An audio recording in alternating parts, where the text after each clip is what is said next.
Welcome back, investors, to Ticker Time News. I'm Adam. Thank you for joining me for the After Hour show. Boy, oh boy, did the Fed just sink the market and sink crypto too? Bitcoin is falling. It's down to $43,000. It dipped down to $42,000 just a moment ago. Wow, what a day. Sorry for being late. There was a lot to read. I read through the whole Fed report. Oh man, oh man. So we're going to talk about it. I do have a couple of positive things to talk about. I got a stock idea for 2022 that I want to mention, and it's a IMAX, which should do pretty well with a comeback in viewership to theaters as we get past the pandemic. And so, yeah, I want to talk about that. Tesla had its big day, then Ford was yesterday, and then GM had the spotlight today with electric vehicles and the all-electric Silverado, which is their one of their best-selling. I think it is their best-selling vehicle. Wow, wow! Just everybody take a deep breath. It's okay. This has happened before. It'll happen again. I think the biggest green today was in the VIX, the volatility index, because now the market, I think, is at peak fear, uncertainty, and doubt with the Fed minutes coming out. Ah, yes, a big, deep breath. That's right, Devin. A big, deep breath. This has all happened in the past. It's nothing new. But of course, we have new investors in the market. So it is new. It's a new experience for you who hasn't gone through. There's Bitcoin now. It's at 42,600. It is just falling like a rock right now. But to me, seeing this in the past, it's okay. We will get through this. We will get back to green days in the market. It's just now it's more important where you put your money, what stocks you invest in, what ETFs you invest in, the themes of those ETFs. I can remember back March 2020 when we hit the low in the market, peak fear about the virus. At that point in time, we had more red than we have right now. And we're not going into a event like that. We're going into an event where the Fed is going to be more hawkish. It's going to be more aggressive. We have seen this before in past years. But my point about March 2020 is that after the market hit its lows, it was relatively easy to pick a stock, ride that stock out, and make a good return. Now, you can't just pick any stock and expect big returns. Even returns like we saw last year. Things are going to slow down a bit. 1%, 2%, 3% moves may be the big moves of the day. No more of the 15 to 20% moves, right? So this is just a continuation of what's happened in the past is happening now. History doesn't repeat, but history does rhyme. So we can learn lessons from our history. With this, when I talk about March 2020 and it being easy to just pick any random stock and make great returns, now we have to play it a little bit smarter in where we pick what stocks to invest in. Today, a big run out of growth stocks again. But a lot of that money was then put into value stocks. And value stocks are very important in a market like we are in today. Bitcoin dropped down to 42,600. Now it's back up to 42,900. There's a lot of buying the dip in Bitcoin right now. Of course, massive selling. There's a big cliff on the chart, and we'll look at that in just a moment. But now it's back up to 43,000. So this is an opportunity to buy the dip on Bitcoin for sure. I don't know how low it's going to go, but we'll look at that chart in just a moment. But this is definitely a time, in my opinion, to buy the dip on Ethereum and Bitcoin. Ethereum was down at over 7% just a few moments ago. Bitcoin now is down about 6%. But that's okay. We buy the dip, but we have to be strategic about what we're buying. So just real quick, I just want to get this out of the way. I know Patreon members, you don't want to hear it. Not that you don't want to hear it. You've already heard it. But this is important, especially with the time that we are in right now in the market. So we just sent out our top 10 growth, and today we sent out our top 10 value. We also did our top 10 dividend and top 10 momentum stocks. That's 40 plus, because there were some bonuses, high quality stocks for you to choose from. 40 high quality names. We've done the research so you don't have to. Now, I'm not saying don't do your DD, but do your own due diligence on these 40 plus stocks. Now, to give you an example of the research that we have gone through to put this list together, listen to this. To find the top 10 with the greatest momentum, we use a proprietary algorithm that places a heavy emphasis on the most liquid, highest relative strength stocks in the market, with high average true range values and high average daily volume, among a few other key data points. An updated list is published every week for Patreon members for momentum stocks. Now, for our other lists, they're updated at least once a month. The value stock list, since that's so important right now, that may be updated a few times a month. But look at the dip buying on Bitcoin. Top right of the screen, there's a little section there, 43,261. That's Bitcoin's current price. There is a lot of buying the dip right now, because that was down into the 42,600, maybe 42,500 at its lowest. So there's a lot of selling. There's some liquidation going on. There is some stop losses being triggered. But then there's people buying the dip heavily on Bitcoin right now. Okay. So with the top 10 list for those different types of stocks, now is your chance to kick off 2022 with a solid list of stocks to pick from. And because it's the new year, we also added bonus stocks for each one of the lists. We've done the research so you don't have to. Click the first link in the description below to become a Patreon member today. There's a tier for everyone. All right, let's get into the market. Stocks ended sharply lower today after the FOMC minutes showed. And remember, these minutes are from December. So if there's a positive about this, a month's already gone by, or maybe 2 to 3 weeks since their meeting.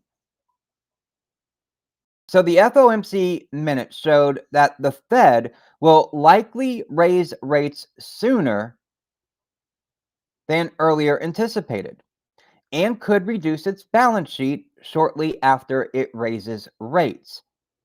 The Dow Jones sank 393 points, or 1.1%, after closing at a record high yesterday. Remember that. It was at a record high just yesterday. It's kind of like the snowstorm we just had here in Northern Virginia.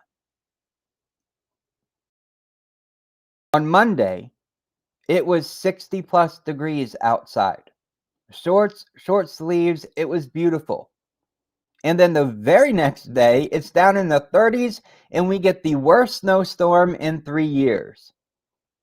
It's It's kind of like the stock market right now. Ah. All right, the S&P 500, it lost 1.9%, and the Nasdaq, boy oh boy did tech get hurt. It lost 3.3%. Tech shares resumed the slide as soaring treasury yields raise concerns over tech valuation. The real estate sector also tumbled, while shares of Merck and Company up 2.4%, Intel surprisingly up 1.4%, and Honeywell up 1%. They all booked gains. Growth stocks extended intraday losses as the 10-year yield topped 1.7%. While value stocks gave up intraday gains as well, but it wasn't as bad. All 11 of the S&P 500 sectors closed lower, with real estate down 3.2%, information technology 3.1%, and communication services down 2.9%. They all fell 3%. The consumer staples down 0.03%, utilities and energy both down 0.1%, and materials also down 0.1%. Those were the sectors that closed fractionally lower amid increased selling pressure into the close. The market might have just been caught off guard by the Fed's hawkish tone regarding the balance sheet, but the readiness to hike rates shouldn't come as too much of a surprise. According to the CME Fed Watch tool, the probability for a rate hike increased March increased to 67.8% today versus 59.7%. Yesterday, 27.1%. So it's been going up.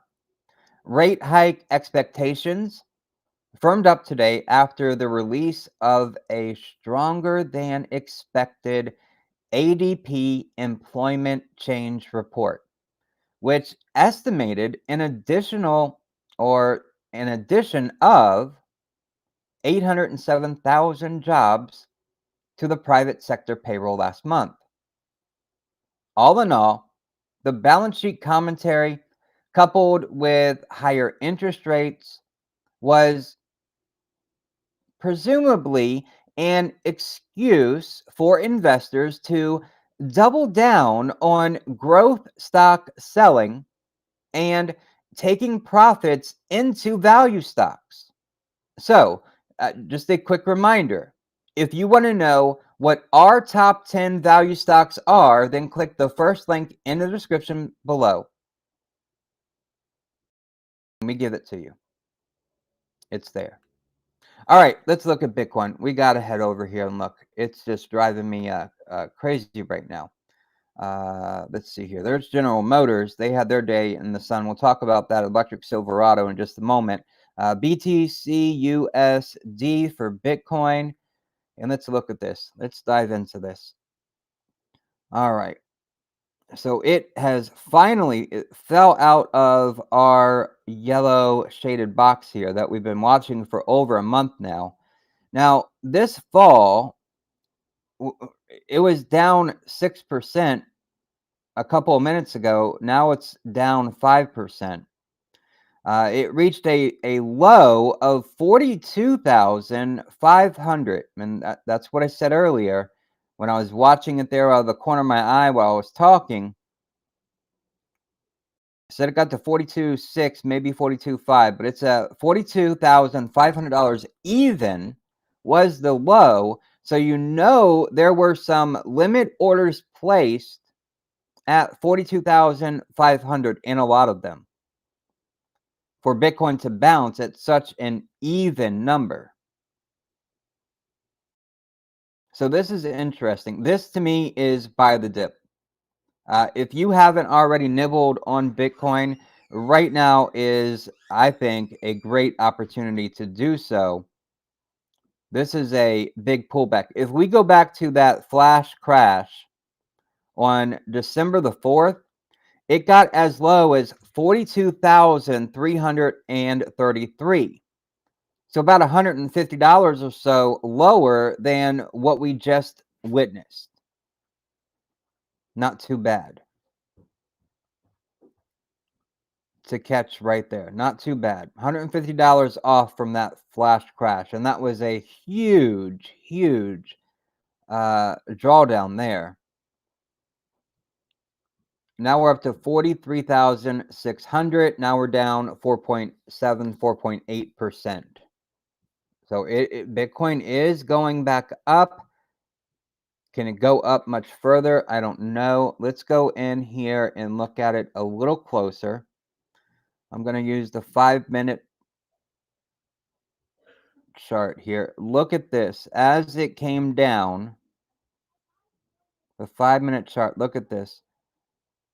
Big selling, big volume right here. When Bitcoin got to the bottom of this yellow shaded area, this purple line, when it got to that bottom and it touched that bottom, or just about touched that bottom, big volume came in and started selling. Big volume. There were other, the second biggest volume candle was selling at 44,500. And remember, 45,500 was kind of like a line that I had for Bitcoin to stay above. And the very first big sell volume candle came in at $45,550. So $50 above that mark that I had. We talked about it in yesterday's live stream. And we've been talking about it for a while now, but 45,550 is when the first big wave of selling pressure came in on Bitcoin.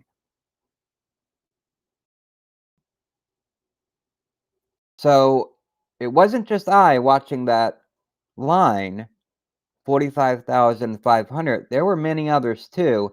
And it seems to me like there were a lot of limit orders placed at that $45,500 area for so much selling to occur right then. I mean, this occurred here at 245 is when the first big wave of selling came in, at 245. And then it just dropped. And then once it got here, and let me tell you what that volume was there. That volume, 710. For some reason on Bitcoin, it doesn't tell me whether it's thousands or millions. It just says 710. I'm going to assume that's million, but don't hold me to it because it doesn't say here on TradingView. And that's interesting. I haven't noticed that before. All right, and then we get to the bottom here. So 710, when we got our first big green candle, it was at 387. So 710, I'm going to say million, was the volume for that first big red sell candle. And then the first big green by the dip candle came in with 387 million. And now we're starting to get a red candle again. We got as high as 43,547, 43,501, and now we got a red candle forming. So this will be interesting to keep our eye on as we're moving through the show here and talking about different items here. So that's very interesting. If you bought the dip here at this low of 42,500, I'm gonna write that down. That's the big low here.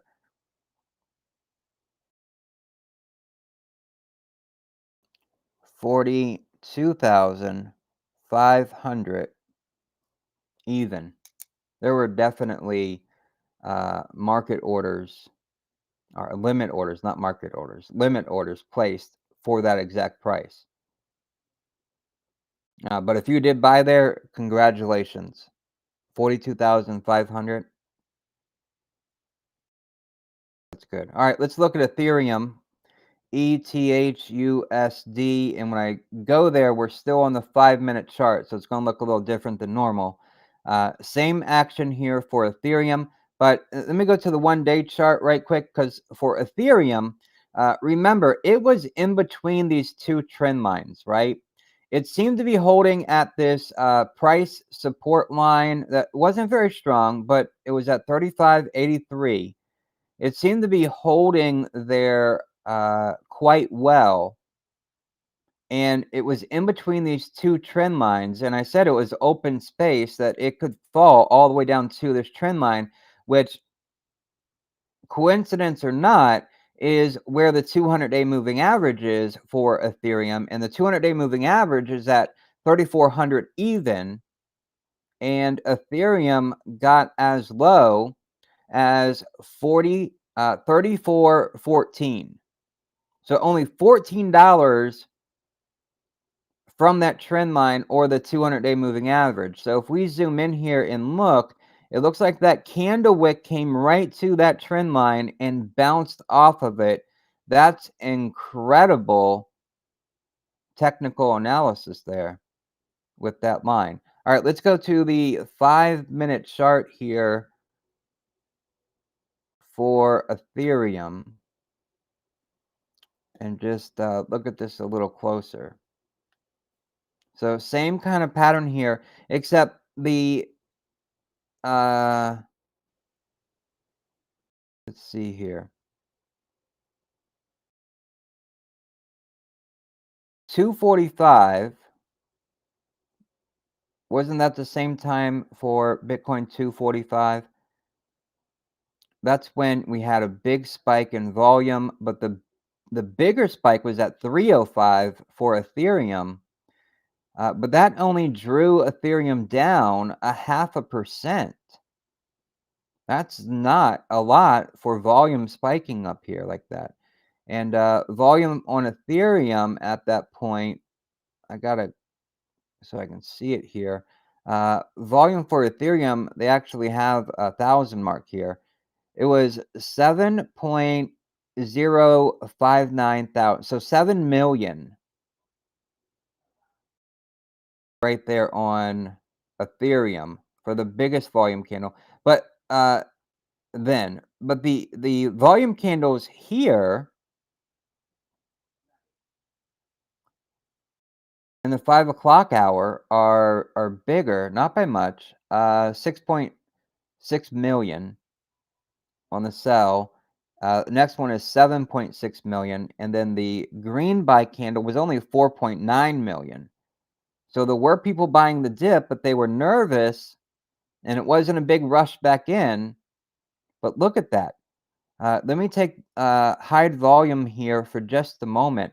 But look at this. The candle is sitting right on that trend line. Beautifully done. See, this people who say TA is bogus and doesn't work. Yes, it does. But it can't be your one and only source. It's got to be just one extra data point that you use. But technical analysis definitely works. Otherwise, why would the two candles, why would the stop be right on this trend line? There's no other reason to explain why they would be on this trend line unless it's just some coincidence, right?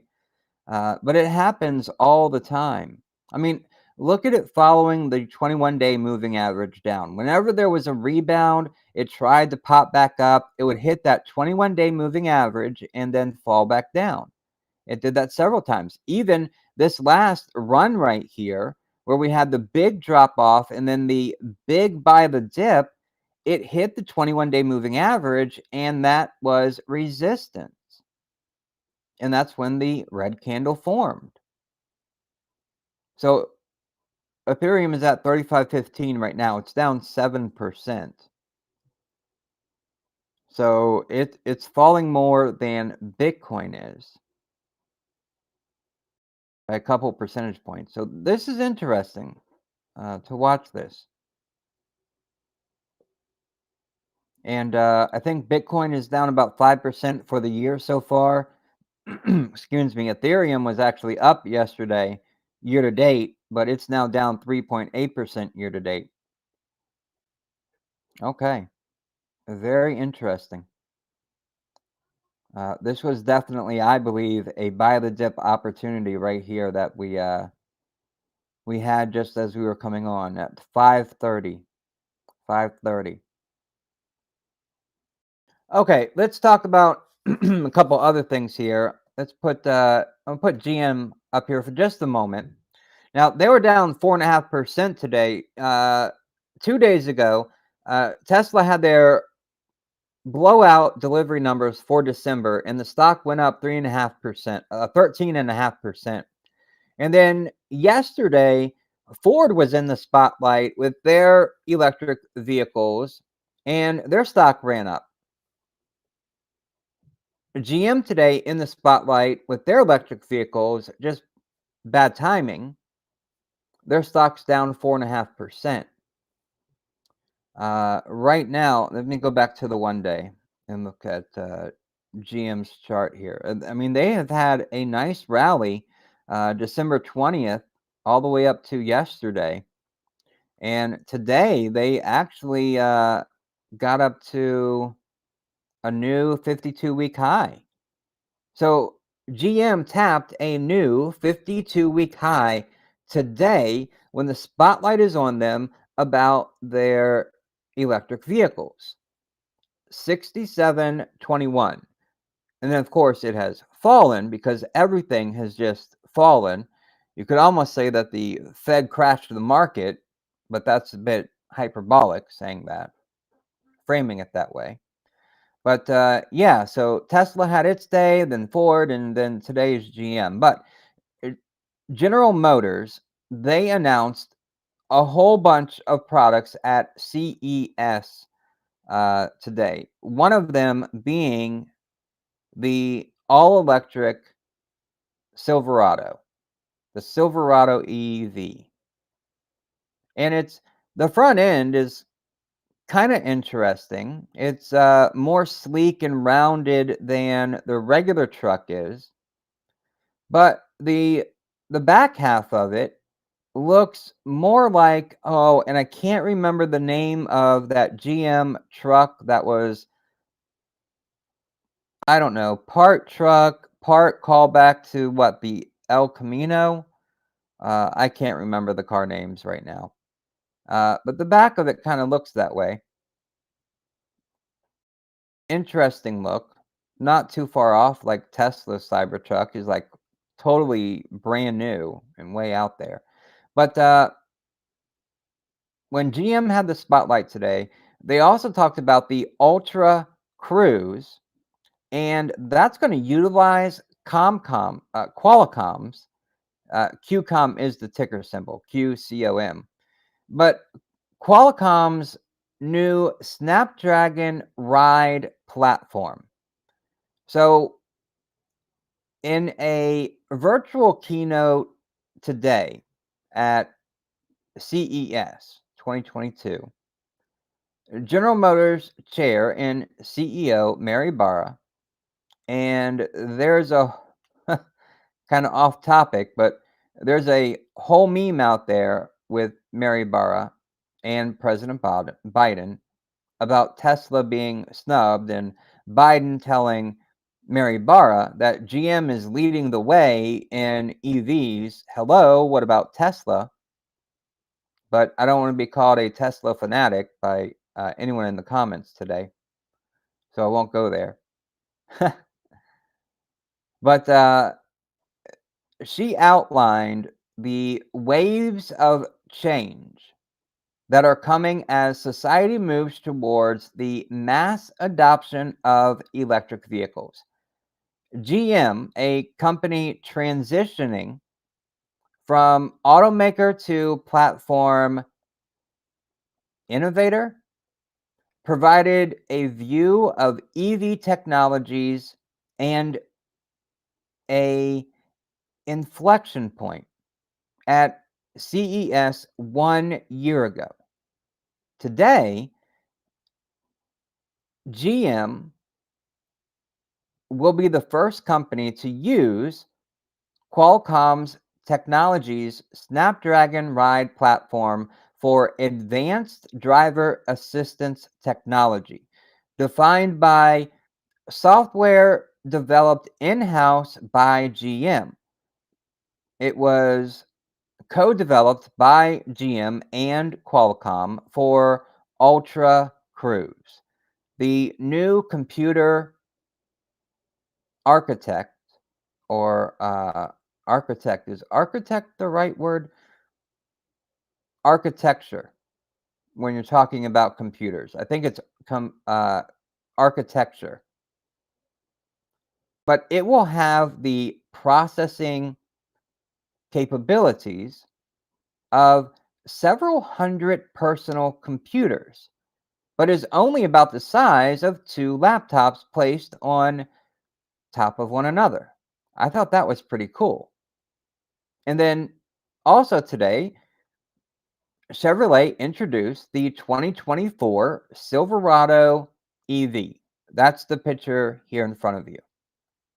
It's the reimagining of the brand's best-selling nameplate.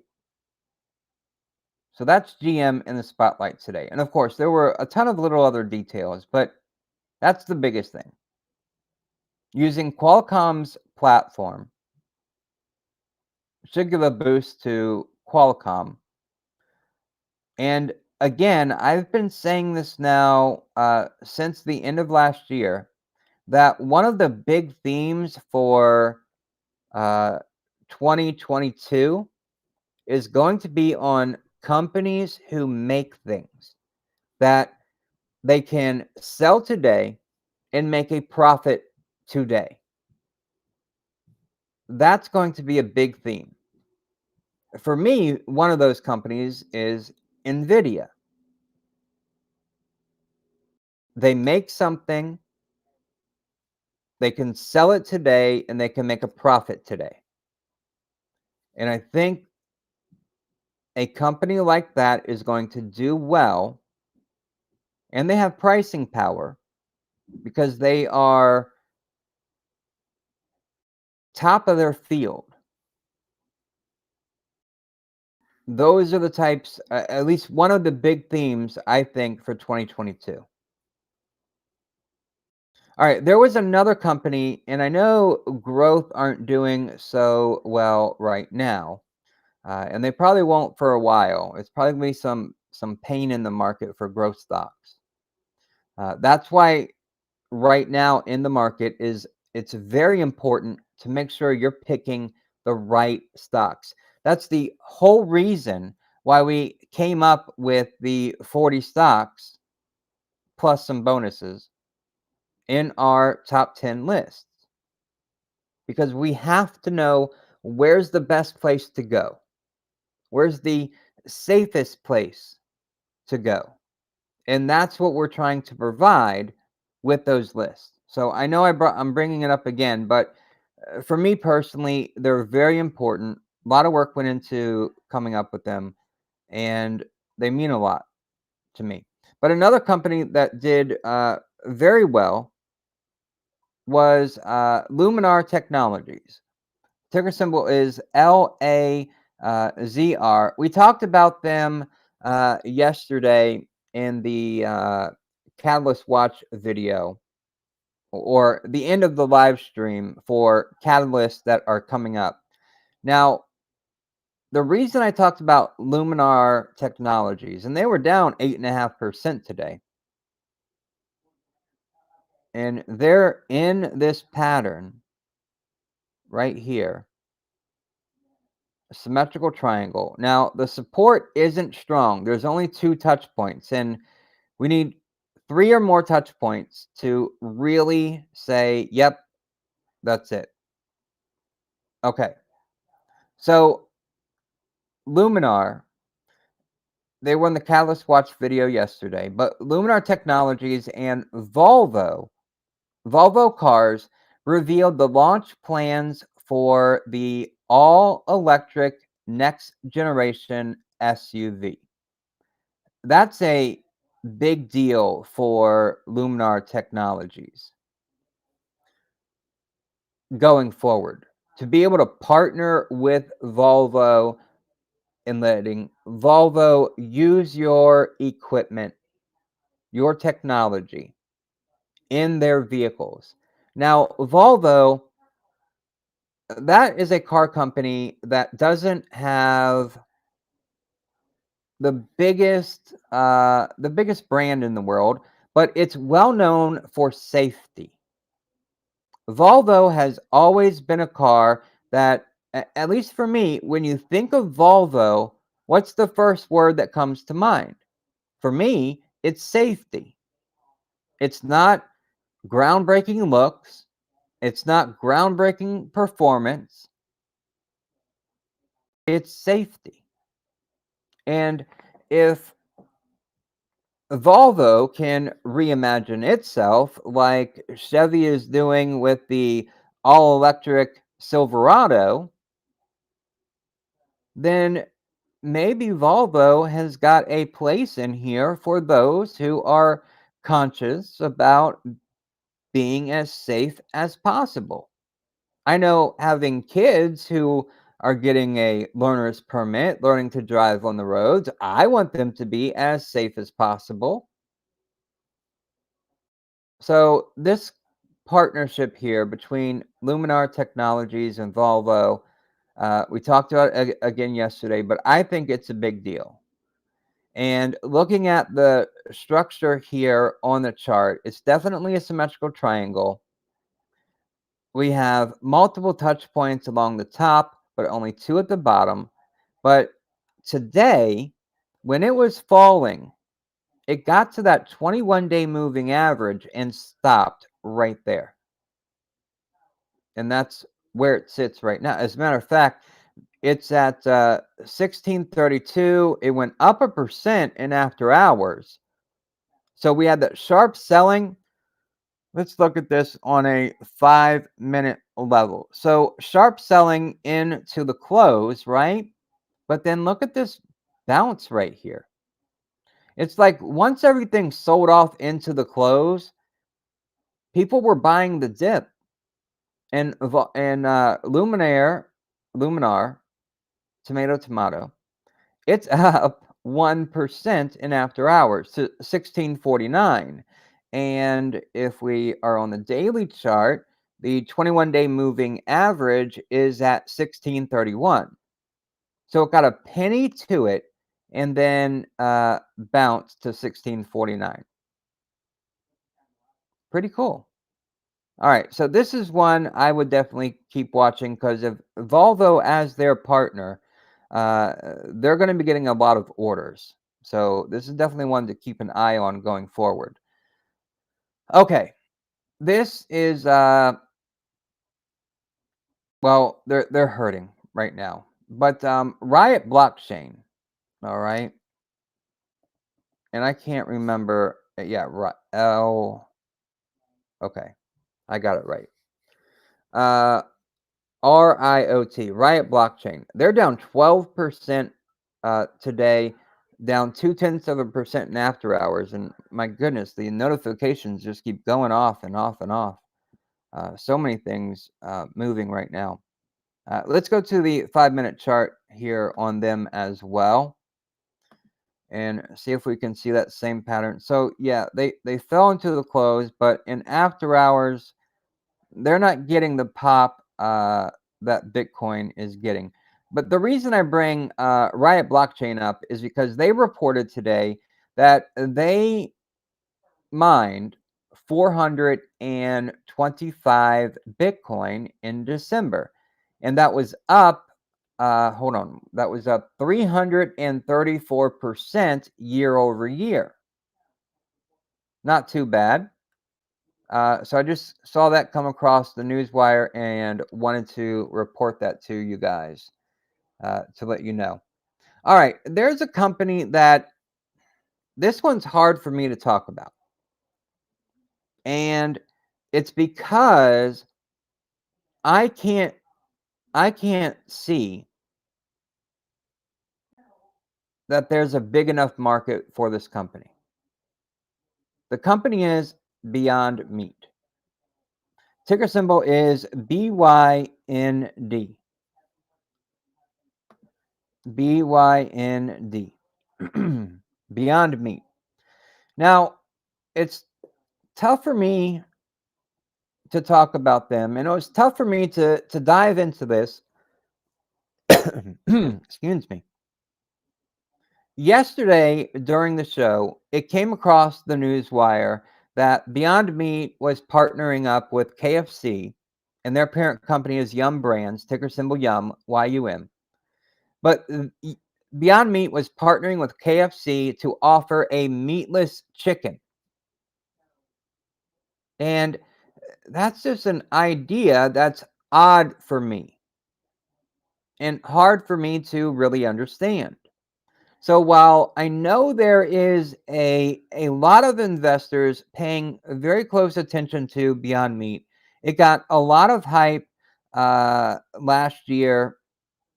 I mean, look at this run up right here. On January 21, it got to $221. $221. Was that January? No, no. Back even further. July 29th, 2019, it got to $233. That was its high, $233. Its 52-week high is $221. And now here it is at $58.49. It was down 5% today. It's up 0.5% or 0.6% in after hours. Now, if I just put 2021 on here, you can see this fall that it's been in, just been falling. So digging into this company, it was a little harder for me to talk about. But that doesn't mean just because we come across a company we don't quite understand, that doesn't mean we should just stop right there and walk away. If you think there's a theme there or a string that you can pull on, pull it and see where it takes you. But for Beyond Meat, I say it's sizzling. After Yum Brands, ticker symbol Yum, YUM, which owns KFC, Pizza Hut, Taco Bell, they announced that it will launch a plant-based meatless chicken on its menu next week for a limited time. KFC is optimistic that after successful test trials of the meatless chicken over the past 2 years and in light of consumers' emphasis on eating healthier, they believe now is a great time to roll out a meatless option. Also, with New Year's resolutions fresh on people's minds, the timing could not be better. Everybody wants to do better and be healthier in the new year. But after Beyond Meat inked a deal with Yum back in early 2021, it quickly launched a permanent item on the menu of another Yum banner, and that was Pizza Hut in UK. In July, followed by a limited time offering for US based Pizza Huts a few months later. Now, despite the initial success in penetrating the quick service restaurant industry, US fast food revenue still fell 7% year over year in Q3. However, Beyond Meat and their plant based pepperoni option was available in only 70 Pizza Hut locations in 5 US markets during Q3, about a percent of total domestic Pizza Huts. So they weren't in very many. Therefore, Beyond Meat's US food service revenues could quickly rebound as the company expands its options into more restaurants. In addition, Beyond Meat has only just begun to aggressively lean into the food service industry. Beyond Meat did note in early November that it was expanding its test with Panera Express or Panda Express to 70 different restaurants across 10 different markets. Also, McDonald's is currently testing the McPlant burger in Australia, the Netherlands, and the UK, as well as just a few locations in the US. Another yum brand, Taco Bell, squashed rumors that it had stopped testing Beyond Meat in December, making Yum Brand's largest US brand by location another possible destination for Beyond Meat launch in 2022. Can you imagine ordering a Beyond Meat taco or burrito? I guess you kind of do get a vegetable based with the a bean burrito, don't you? So maybe it could work in Taco Bell. However, though, in even with 2022 shaping up to be possibly the year Beyond Meat greatly expands its offerings in the food service industry, restaurants continue to face labor and supply shortages. During Yum Brand's Q3 earnings call in mid October, the company acknowledged labor tightness industry wide. Those circumstances have driven wage inflation and caused staffing shortages that limited operating hours. McDonald's is perhaps unsurprisingly experiencing similar staffing shortages and supply chain challenges, both of which have created a deeper issue in opening restaurants. McDonald's expects this to spill over into 2022. Also, aside from international chains like McDonald's and KFC, smaller, independent restaurants that choose to incorporate Beyond Meat into their menus are even more skeptical to such headwinds. Nevertheless, the KFC announcement, which we did talk about in yesterday's live stream, could not come at a better time for Beyond Meat. Its shares were halved in 2021. Just last month, the stock dipped below price levels seen at the close of trading on the day of its 2019 IPO, up $221 in the last 52 weeks. Higher than that, 233 was its all-time high, and now it's down to 58. This year-long downward trend has made the valuation more tolerable at 6.7 times fiscal year 22 sales. Still, after a series of widening losses in fiscal year 21, profitability is not expected until closer to fiscal year 24. Bottom line on this one, 2022 could be a solid turnaround year for Beyond Meat, especially thanks to the many potential menu offerings upcoming at major quick service restaurant chains all around the US. I think as the pandemic begins to ease, labor availability will also follow, helping Beyond Meat food service revenue in the process. Beyond Meat acts as a decent turnaround play at current levels. I'll bet with significant risk, as Omicron could weigh on food service sales, especially over the next 2 quarters. So, with this one, if you're into it, and personally, I'm not. This is not a stock for me. This is not a company that I can really get behind, just because I have a bias of I don't think there's a big enough market out there. Now, you may see that differently, and that's completely okay. We all have our own ideas, and that's wonderful. That's what makes us us.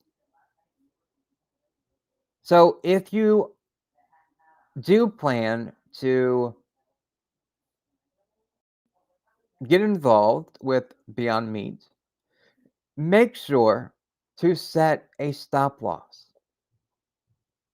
And with this one's wild moves at times, you may want to make sure your stop loss is set maybe a little bit bigger than you might do. Maybe if you typically use let's just say a 5% trailing stop loss. That's one of my favorites, by the way. 5% trailing stop loss. Maybe you'd want to use a 7, 8, 10% trailing stop loss, just to give it room to breathe and move.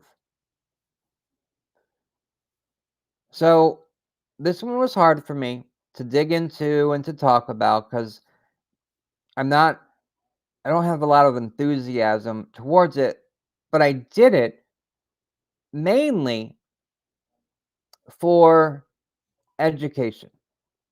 Because sometimes we come across stocks or companies that, it's too boring.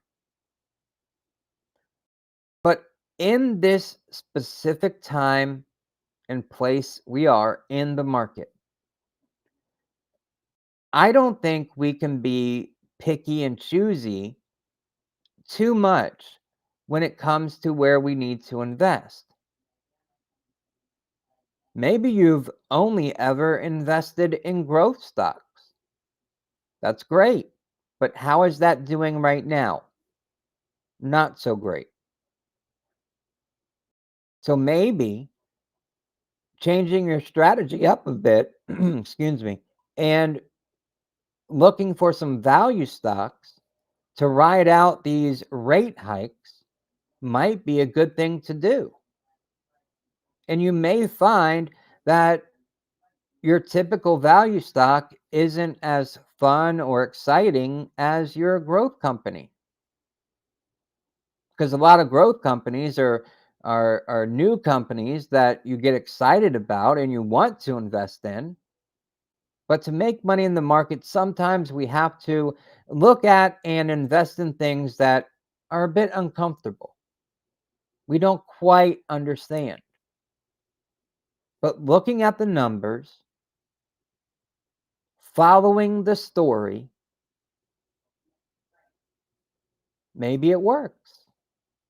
So I guess when I said you shouldn't be, picky over what you invest in, I think I used the wrong words because you do have to be picky. You can't just invest in any old stock today and get good gains like we did after March of 2020.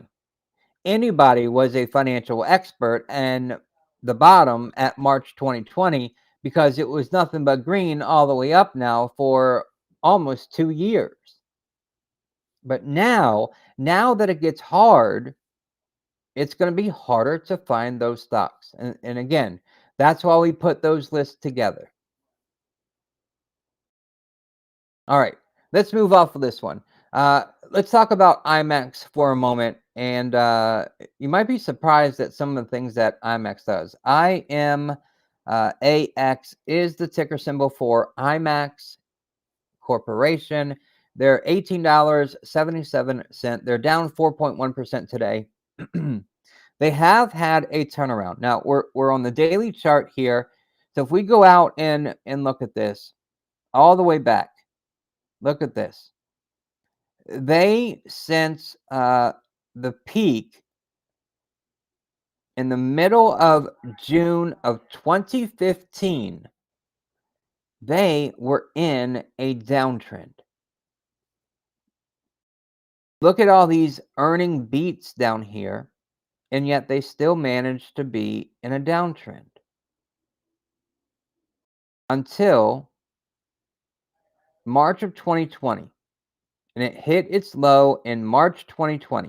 And again, like I said, of March of 2020, it was really easy to be a stock guru on YouTube, and everybody could win. I mean, it just went up. But then it hit its peak on March of 2021. And then 2021 was very challenging. The stock ended up down on the year. And we're still in this ascending trading channel, though. I do want to keep our focus on that. So it is still in that channel. And it's about midway through now that it's pulled back today. So I want to talk about IMAX for a moment. And I think it'll be a big screen idea this year. Now, its stock, it was up nicely,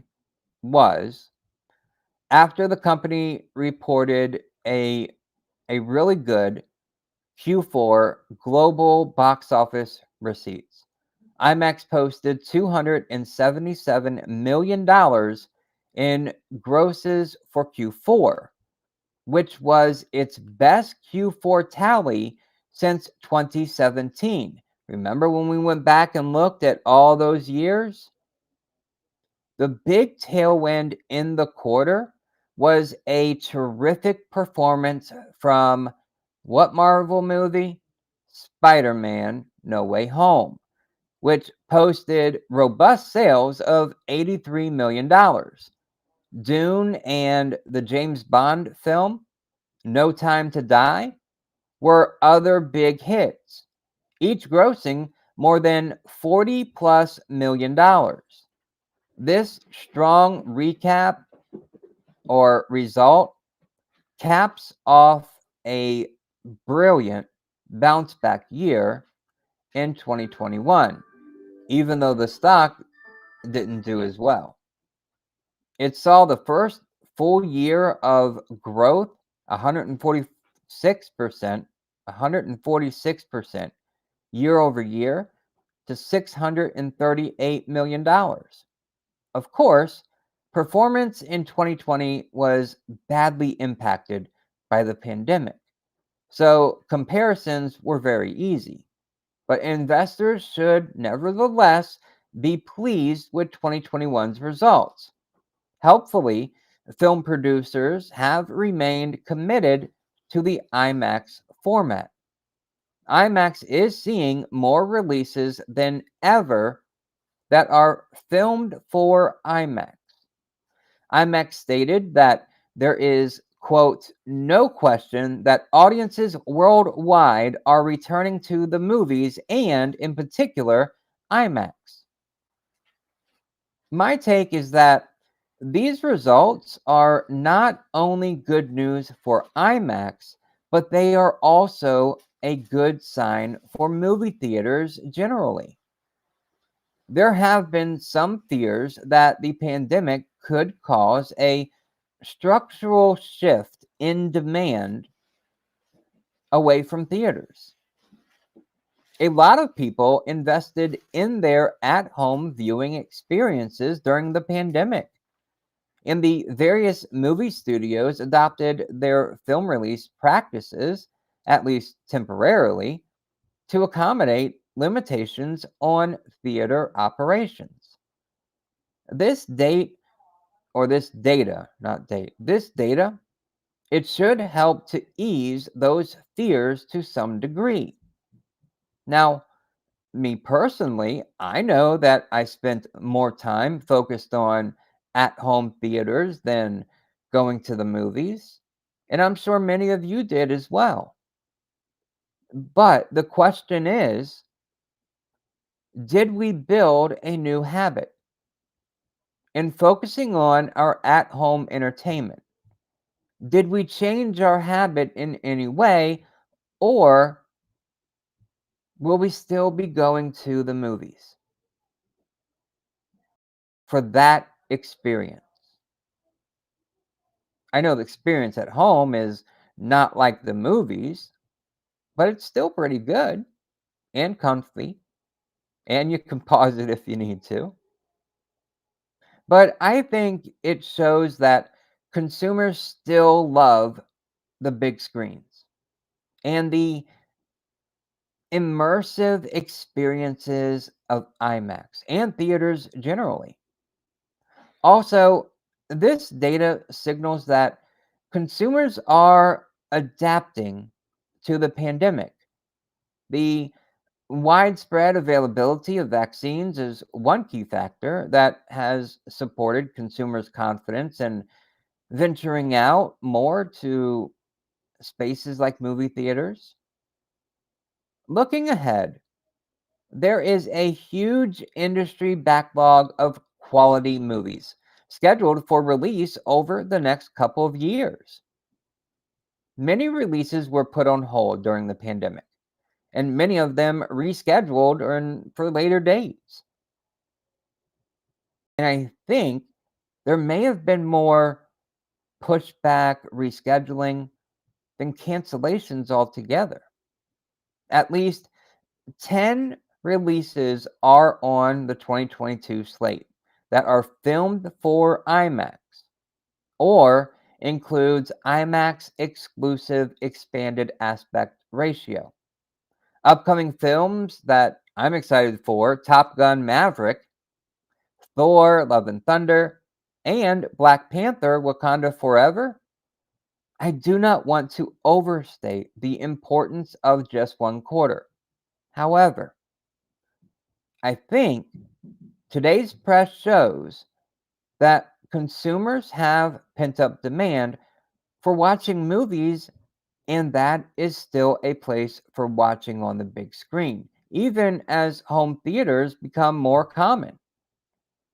Also, the movie industry should benefit over the next couple of years from a slate of high demand movies that were delayed during the pandemic and that are now being prepared for release. Final thought on IMAX. IMAX is a stock that was in need of a boost. It mostly traded sideways over the past year, and the emergence of Omicron has weighed on the stock in recent weeks. The Q4 sales result is likely not enough by itself to get the stock moving again, but it's an encouraging incremental data point. If movie sales continue to be strong in Q1, and especially this summer, that could be enough to finally get the stock substantially moving higher. So that's that. IMAX. I think that if movie theaters are going to have a good summer, and I think they will, but there's a lot of ifs in there. And if we ourselves haven't changed our habits in a way that we're staying home now to watch movies instead of going for the experience on the big screen, I think it should do good. I reloaded Cardano at $1.22. I'm happy. Awesome. Yeah, crypto was on sale. Let me plug in Bitcoin here again and see where it's at. It hit bottom right as we were going live, and now there it is, 43, 450, 460. So yeah, it is off of its bottom of 42,500 for Bitcoin. So it seems to be holding right here. And we go in and look at the 5-minute chart here for Bitcoin. Yeah, you can see there's a slight 5-minute here. There is a slight uptrend here if we match up these 3 points. So maybe we can get a channel going. It looks like it's falling right around here. Is it going to stay in that channel and continue creeping up? We'll see. But definitely was there a buy the dip down here at $52,550. That right there, that bottom right there, that was the definite time to buy or to add to your position. But it definitely does seem to be holding here. And if we go look at Ethereum, see where it's at, and then I'll pull up Cardano and look at that. Yeah. Looks like we got the same thing going on here. Looks a little steeper. But Ethereum did drop a little bit more than Bitcoin did.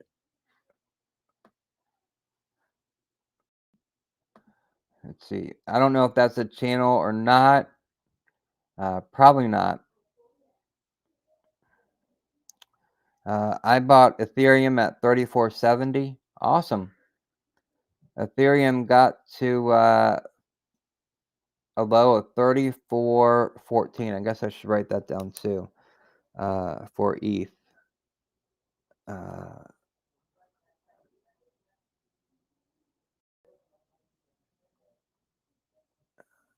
34.14. 34.14. Okay. All right. ADA USD for Cardano. Very similar. It had a very aggressive fall here, right at the same time. It started maybe a second earlier, but still the same time. And then that rebound was nice. So what did it get to? Its low here. 119.4 was its low. I'll write that one down too. I have Cardano also. I have Bitcoin, Ethereum. Those are my top 2 holdings. Bitcoin obviously bigger than the other. Cardano and Solana. Cardano $1.19 or 1.194. That was its bottom. Now it's interesting to me. The Fed comes out more hawkish, but inflation rises, it goes up. Every time there's news about the economy, it seems like Bitcoin goes down. It seems like, or crypto in general, it goes down for the complete opposite reason for why you think it would go up. So I'm starting to think that maybe I need to rethink my investment thesis for cryptocurrency. Now, it's very interesting here to see the uh, the different coins here: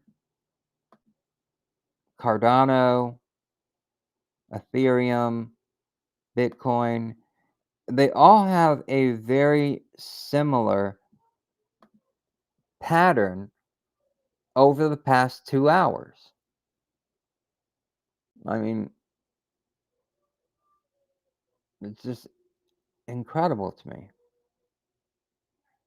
So a low of 119.4, and now it's at 124.0. So really nice bounce and rebound there. All right, let me talk about a couple of all very similar. Yes, they are, Carlos. All very similar. And this was I think this was a good buy the dip. A great time. All right, let's talk about just a couple catalysts potentially for tomorrow. The first one is Bed Bath and Beyond, and the only reason I bring this up is because I've gotten so many comments about it. 3 B's and a Y for Bed Bath and Beyond, but they have their earnings tomorrow. Uh, big